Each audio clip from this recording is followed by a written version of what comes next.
Good evening. Tonight, we'll slip quietly into a small room in Toledo, Ohio, where time seems to have stopped since a morning in August 1981. The sun has barely risen over the old brick buildings. Your footsteps echo softly down a quiet hallway as your hand turns the knob of the law office door. It isn't locked. A little odd, but maybe Cynthia arrived early and is making coffee in the back room, just like she always does. You push the door open. Inside, it's too still. There's no clicking of typewriter keys, no familiar morning greeting, no scent of fresh coffee, just a silence that feels like someone hit the pause button on the world. Cynthia's desk sits by the window, tidy and untouched, but her chair is empty. A paperback mystery novel lies open across the desk, face down, left mid-chapter. The scene, a woman being kidnapped. You call her name, hesitant, but your voice bounces off the glass and returns to you unanswered. A lunch bag still rests on the desk, untouched. The air conditioning hums gently, and yet there's no sign that Cynthia ever sat down at her desk this morning. Everything is too neat, too perfect, perfectly wrong. Around 9 a.m., the attorneys she worked with arrived.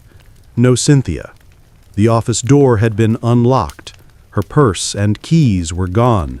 No signs of a struggle. No signs of her departure either. The office phone held no messages, no note, no goodbye. Cynthia Anderson, 20 years old, had vanished without a trace. You glance around the room. Everything's still here, except the young woman who used to smile from behind the secretary's desk. But you get a strange feeling, like something hadn't happened yet, or had happened too quickly for anyone to notice. Cynthia was a devout girl, raised in a religious home, attended church regularly, didn't party, didn't drink, didn't keep secrets. Her life was as clean as mountain spring water, which almost makes you suspicious. How could a girl like that just vanish? You wonder, if it were you, would you leave a mystery novel open to the kidnapping scene? Was that coincidence? And if you chose to leave voluntarily, would you forget your lunch bag? At work, Cynthia showed signs of nervousness in her final weeks. She had requested a panic button installed beneath her desk. She often locked the office door even during daylight hours. No one really asked why. At 20, people often chalk it up to being overly cautious. There's another odd thing. Her mystery novel. It included a scene eerily similar to what might have happened to her. Cynthia had once said those passages kept her up at night, but she couldn't stop reading. Funny, isn't it? Fear like dark chocolate, bitter but oddly addictive. And then there's the writing. Someone had spray-painted the words, "I love you, Cindy," on a wall near her workplace. Black paint, bold strokes. It kept reappearing. Every time someone painted over it, it came back. Cynthia didn't know who was doing it. Neither do you. But it starts to feel unsettling. They say if you stare into the darkness long enough, it stares back. Maybe Cynthia saw something she shouldn't have, or felt something she couldn't name. And then, one morning, something walked through that office door, soft as wind, and took her. Yet investigators never agreed on whether Cynthia left willingly, was lured, or taken by force.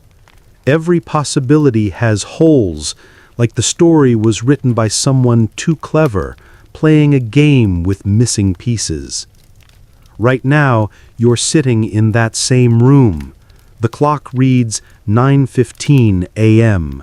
The novel's still open on her desk. There's no blood, no scream, just a silence so thick it feels like fog. And you wonder, if it were you, what would you have done? It's hard to say, but you know this much. The scariest sound isn't a creak in the night. It's the absence of sound when the morning should be peaceful, but isn't. You return to the room again, not physically, but through the memories of those who knew Cynthia. Every step you take now feels heavier, as if you're walking through the same fog her family and friends have lived in for more than 40 years.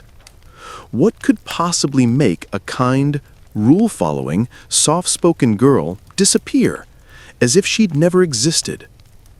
You begin to trace the breadcrumbs, scattered fragments, each one too small on its own, but together, maybe they whisper something. The first comes from Cynthia's mother, who said her daughter had been having strange dreams leading up to her disappearance. The same dream, again and again. Someone grabbing her, silencing her, holding her captive. She'd wake up trembling, saying it all felt too real. And of course, we all have nightmares. But when the nightmare walks into daylight, it's no longer just a dream. You wonder, if it were you, if you dreamed of being taken night after night, would you tell someone? Or would you assume it was just nerves from reading too many crime novels? And then there's that writing again. I love you, Cindy, spray painted in black on a concrete wall near her office. It wasn't a one-time prank. It kept reappearing. Painted over, it comes back. Not a love note, more like a possession. Cynthia had no idea who wrote it, and you're starting to feel uneasy just thinking about it. And then, a twist. Cynthia wasn't planning to stay at that job much longer. She had enrolled in a Bible college for the fall semester. She had signed up, arranged her schedule, made plans to move forward. Which means, if someone had been watching her, their time was running out. The day after she vanished, no one knew where to look. No ransom note, no trail, but then something unexpected. A woman called the police, her voice low, almost a whisper. She said she knew where Cynthia was, being held in a White House in North Toledo by two men.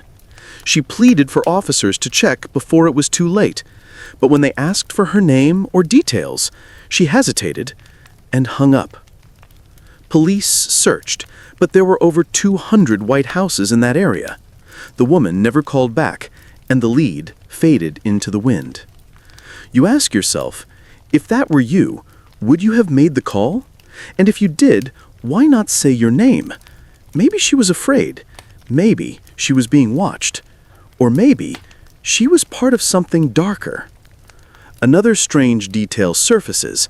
Cynthia had apparently expressed unease about certain men who came through the law office. Some were connected to criminal cases, and at least one had ties to narcotics. There's speculation that she might have overheard something she wasn't supposed to know, just a sliver of the wrong conversation, and suddenly, you've heard too much. You sit with that thought, trying to arrange each piece like a jigsaw puzzle, but without the edges, without the corners. If it had been you who walked into the office that morning, saw her desk untouched, her lunch still waiting, would you have called the police right away? Or would you have told yourself she just stepped out? Either way, it was too late. No one saw her again. No surveillance footage, no DNA, just silence, stretching wider every year. Those who knew Cynthia said she was a person of routine. She didn't disappear on impulse. If she had an appointment, she was there. If she made a promise, she kept it. Vanishing without warning, completely unlike her. Time passed. The headlines faded into archives.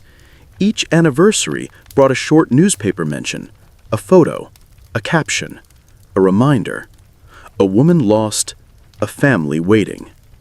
At one point, someone joked that if there were a game show called Who Knows the Least Wins, the Cynthia Anderson case would take the grand prize.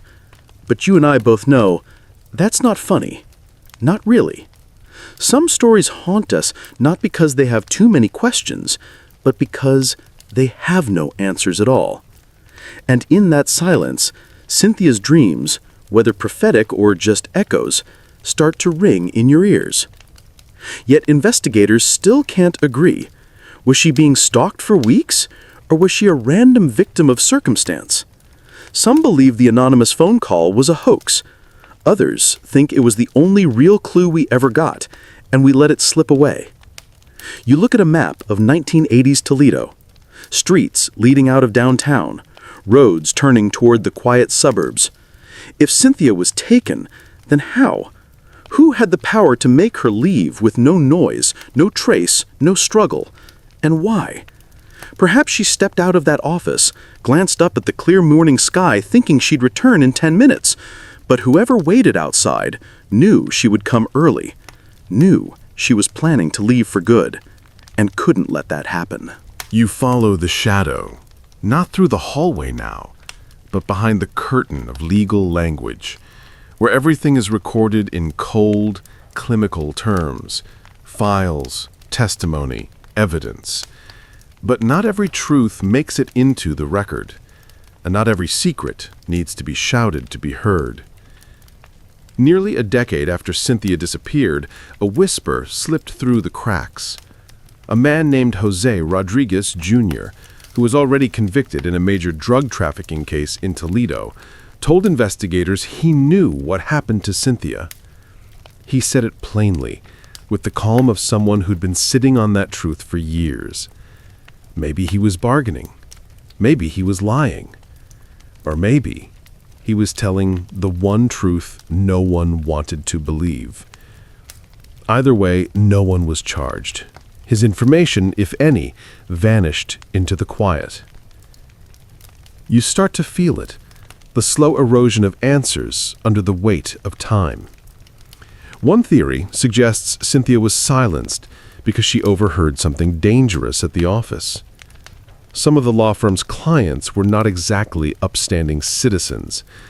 There were whispers that one of the attorneys had indirect ties to organized crime, but no one could confirm anything, and no one wanted to be the first to say it out loud.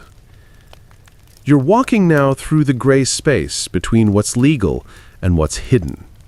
In that space, evidence crumbles, memories bend, and justice moves like fog, slow, uncertain, and easy to miss.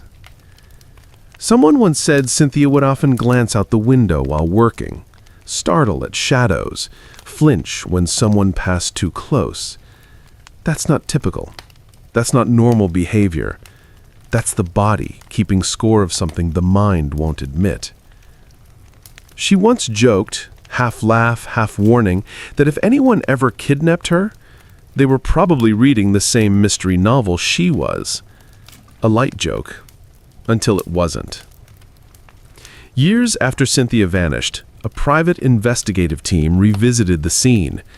They didn't find new evidence, just a rusted sign hanging above the office, creaking in the wind like an old memory refusing to settle. But when they spoke to a neighbor, an elderly woman recalled something odd. A dark-colored car idling across the street that morning. Engine running. No one got out. No one knocked. That car was never identified. Just one more shadow added to the pile. And you know, if a story gets told often enough, it becomes legend. And legends don't end cleanly. All that's left are possibilities, and the empty spaces the listener fills in. It's chilling to think that Cynthia was legally declared dead in 1998, but to so many, she's still somewhere, out there, in the space between memory and myth. No funeral, no grave, just a name, quietly placed on a list of the vanished. You're sitting in the same room again. The desk, the paperback novel, you flip to the page she left open. The heroine hears a knock and stands up, unaware of what waits behind the door. Maybe Cynthia heard a knock that morning too. Maybe she stood up and followed someone she knew, or someone who knew her. Sometimes you wonder if time could rewind, if a hallway camera had existed, if someone had asked Cynthia more about her fears, would this story be different? Would she be saved?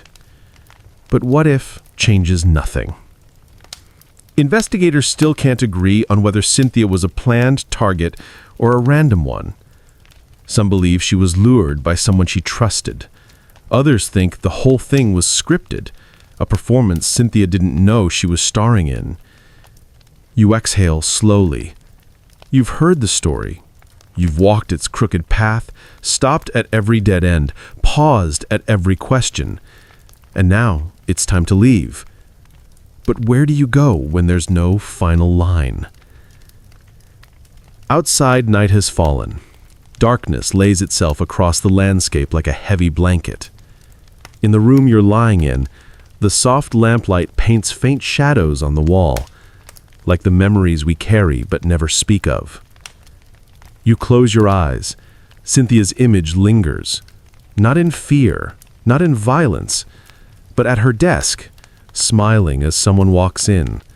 A still moment, unspoiled, unsuspecting.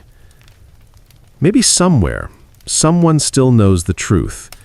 Maybe somewhere a buried memory is waiting to be unearthed. But tonight, all you need to know is this: she existed. She dreamed. She laughed. She hoped. Just like you. And now in the stillness of your room, she's whispering something, soft as wind, waiting for you to listen. Sleep well. Cynthia is still out there, somewhere, in the silence that has no end.